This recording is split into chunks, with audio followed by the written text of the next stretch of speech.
Hi guys, welcome back to dream UK. आज की video सितंबर intake students के लिए, बिकॉज मेरे पास कमेंट्स आने शुरू हो गए हैं कि जो लोग सितंबर इनटेक में आ रहे हैं उनको फ्लाइट टिकट्स कब बुक करानी चाहिए। सो इस वीडियो में आपको बहुत ही जल्दी पूरी प्रोसेस समझाऊंगा कि फ्लाइट टिकट्स कब बुक करानी चाहिए, so that you get cheapest flights as soon as possible और आपके जो प्लान्स हैं वो आराम से बनने स्टार्ट हो जाएं और चीज़ों में डिले ना हो।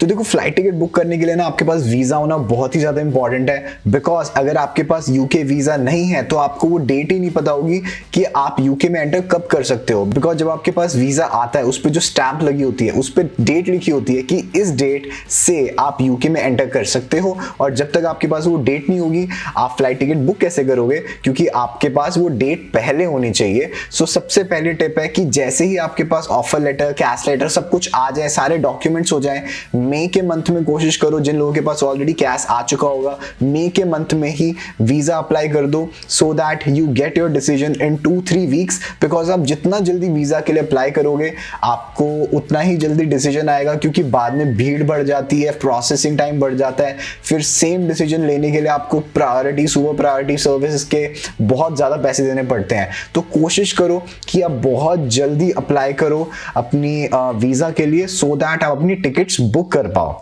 बट देखो, जो लोग मई में वीज़ा के लिए अप्लाई नहीं कर पाएंगे तो मैं उनको बोलूँगा आप उसके बाद जितना भी जल्दी हो पाए कोशिश करो कि आप अपना वीज़ा ले लो। बिकॉज आप जितना लेट करोगे प्रोसेस को, टिकट प्राइजेस बहुत ज़्यादा बढ़ जाएंगे, क्योंकि सितंबर इनटेक और अगस्त एंड जो होता है उसमें बहुत ज़्यादा स्टूडेंट्स जाते हैं यूके में और प्राइजेस बहुत बढ़ जाते हैं। मेरे को याद है एक टिकट के लोगों ने 1-2 लाख रुपए तक दे रखे हैं वन साइड, जबकि उन टिकट्स की ओरिजिनल वैल्यू 30-40-50 हज़ार के अराउंड होती होगी। फिर आपके पास जैसे वीज़ा आ जाता है आपको देखना होगा कि किस डेट से आप यूके में एंटर कर सकते हो, एंड उसके हिसाब से आपको देखना होगा कि आप यूनिवर्सिटी अकोमोडेशन लोगे या नॉन यूनिवर्सिटी अकोमोडेशन लोगे, एंड उसके हिसाब से आपको ये देखना पड़ेगा कि आपको यूके में कितने दिन पहले जाना है, आपको कोर्स स्टार्ट होने से पहले। और ये चीज़ जब आप फिगर आउट कर लेते हो तो आपको फ्लाइट टिकट बुक करानी है। अब अगर आप यूके में आ रहे हो और अगर आप डायरेक्टली ब्रिटिश एयरवेज से आते हो तो उसका जो फर्स्ट स्टॉप होगा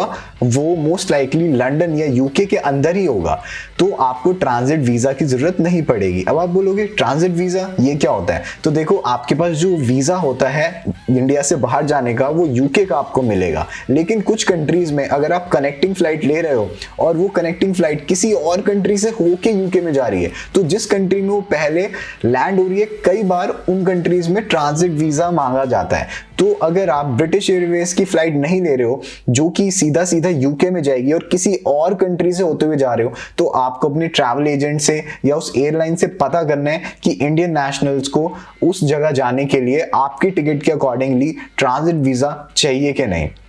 अब जो मैंने फ्लाइट टिकट्स बुक करी थी मैंने ब्रिटिश एयरवेज से भी करी हुई है और मैंने कतर से भी करी हुई है। कतर का जो पहला स्टॉप होता है वो होता है दोहा में, एंड दोहा में ट्रांजिट वीज़ा नहीं चाहिए होता अगर आप वहाँ पे 24 आवर्स के कम लेओवर में हो। मोस्ट प्रॉब्ली यही रूल होता है, बट क्रॉस चेक जरूर करना। ये इन्फॉर्मेशन मेरे को फ्लाइट जो कंपनी है वहां से मिली थी, लेकिन आपको अपनी रिसर्च खुद अच्छे से करनी है। तो देखो, अगर आप कतर एयरवेज से जाते हो आपका दोहा में फर्स्ट स्टॉप हो सकता है एंड वहां से आप यूके में कहीं और जा सकते हो। ब्रिटिश एयरवेज होगा तो सीधा सीधा यूके के अंदर ही फ्लाइट आपको कहीं लेके जाएगी, तो उसमें ट्रांजिट वीजा का कोई सवाल भी नहीं उठता।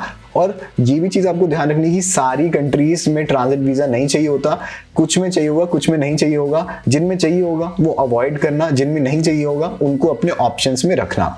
अब मैं आपको ये सब चीजें क्यों बता रहा हूँ, क्योंकि ब्रिटिश एयरवेज की फ्लाइट जो है ना वो थोड़ी अब एक्सपेंसिव हो गई है। वो वन साइड अभी भी 56,000 मिनिमम, आप चाहे कितना भी पहले उसे बुक करा लो। वेयर एज अगर मैं कतर एयरवेज से वन साइड एडिनबरा तक आता हूँ तो मेरे को 36-37,000 की वन साइड टिकट मिल जाती है, लेकिन उसमें मेरी वेट अलाउंस थोड़ी कम होती है।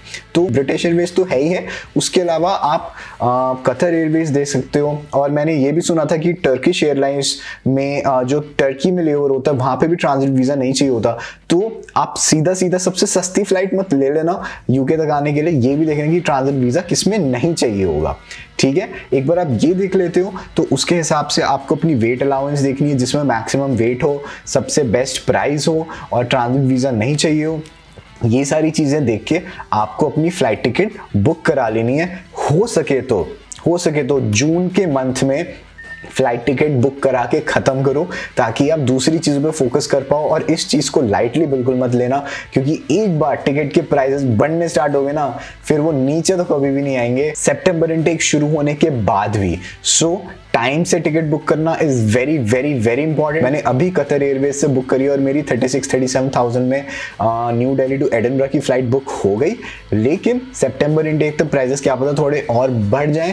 तो आप कोशिश करो कि जैसे ही आपका जून में अगर वीजा आ जाता है जल्द से जल्द, तो आप साथ के साथ अपने उसी हिसाब से टिकट बुक करा दो, ये देख के कि आपको अकोमोडेशन किस टाइम के अराउंड मिलेगी। और अगर आपकी स्टूडेंट जर्नी में ऐसी इंफॉर्मेशन आपके लिए और वैल्यू ऐड करती है, तो मेरा चैनल सब्सक्राइब करना मत भूलना, क्योंकि मैं ऐसी बहुत सारी वीडियोस लेकर आता हूँ। और मैंने अपने चैनल पे बहुत सारी वीडियो शेयर भी करी हैं, जिससे स्टूडेंट्स की, अपकमिंग स्टूडेंट्स की बहुत ज़्यादा हेल्प होती है, एंड जो करंट स्टूडेंट्स यहाँ पे हैं और जो वर्किंग प्रोफेशनल है। तो इन सभी तरह के कंटेंट के लिए मेरा चैनल सब्सक्राइब करना एंड बेल आइकन प्रेस करना, ताकि जब भी मैं एक नई वीडियो लाऊं आपके पास एक नोटिफिकेशन जरूर आए। And that's all from my side. Take care, bye.